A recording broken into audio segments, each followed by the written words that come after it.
Assalamualaikum warahmatullahi wabarakatuh. Perkenalkan, nama saya Devita Maharani Putri dari kelas 7E, nomor absen 9. Di sini, saya akan mempresentasikan bernyanyi secara unisono. Pokok pembahasan. Yang pertama, bernyanyi secara unisono. Yang kedua, teknik vokal dan organ suara dibagi menjadi dua. Yang pertama, teknik vokal, dan yang kedua, teknik pernafasan. Yang ketiga, berlatih vokal.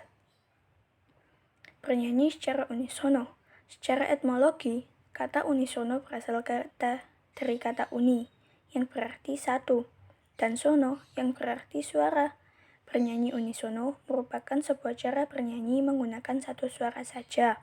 Banyak masyarakat dari beberapa suku di Indonesia yang sudah terbiasa bernyanyi dalam satu suara, yaitu sesuai dengan melodi pokoknya saja.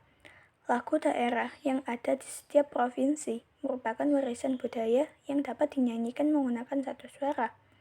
Berikut contoh lagu daerah yang dapat dinyanyikan satu suara atau unisono. Yang pertama, Ampar-Ampar Pisang, yang kedua, Serenade. Teknik vokal dan organ manusia. Teknik vokal merupakan suatu cara dalam usaha untuk memproduksi atau mengolah suara dengan baik dan benar, sehingga suara yang keluar dari mulut bisa didengar secara jelas, indah, merdu, nyaring, dan membuat orang lain mendengarkan menjadi terhibur. Teknik vokal. Sebelum membahas mengenai teknik vokal, terlebih dahulu harus memahami organ suara manusia, antara udara dari paru-paru dan bentuk bibir kalian. Pita suara adalah komponen penting dalam memproduksi suara. Pita suara terdiri atas tulang rawan dan otot ditutupi dengan lapisan mukosa. Salah satu fungsi pita suara adalah menggetarkan udara yang datang dari paru-paru untuk membuka suara. Beberapa istilah yang harus dipahami dalam teknik vokal antara lain sebagai berikut.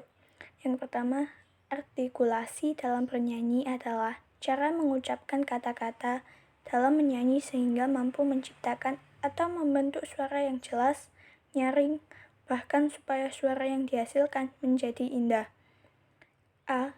Bahasa dalam menyanyi merupakan bunyi yang berasal dari alat artikulator. Artikulator terdiri atas paru-paru, tenggorokan, rongga mulut, dan hidung.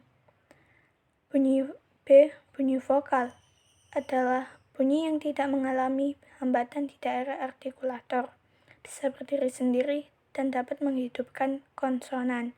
Bunyi vokal dalam alfabet terdiri atas A, I, U, E, O, serta diftong AU, AI, OI. Bunyi vokal bisa diklasifikasikan menjadi beberapa jenis, antara lain sebagai berikut. Yang pertama, berdasarkan bentuk bibir terdiri atas vokal bulat A, O, U, dan vokal lonjong I, E. Yang kedua, berdasarkan tinggi rendahnya lidah terdiri atas tinggi I, tengah E, dan bawah A. Yang ketiga, berdasarkan maju mundurnya lidah terdiri atas depan IA, tengah E, dan belakang O. C. Bunyi konsonan adalah bunyi yang mengalami suatu kendala, masalah, dan hambatan dalam pengucapan. Contohnya sebagai berikut. Yang pertama, labiodental, seperti pembentukan konsonan oleh gigi dan bibir. F, V. Yang kedua, bilabal, seperti pembentukan konsonan oleh dua bibir. B, P, M. Hamzah atau glotal, stop, seperti posisi pita suara tertutup sama sekali. 2. Fase ring merupakan aturan pemenggalan kalimat yang baik dan benar, sesuai dengan aturan-aturan yang berlaku sehingga bisa dimengerti. 3. Intonasi merupakan suatu tekanan yang diberikan pada kata, bagian kata, dan dialog. Teknik pernafasan. Teknik pernafasan merupakan keluar masuknya udara melalui paru-paru.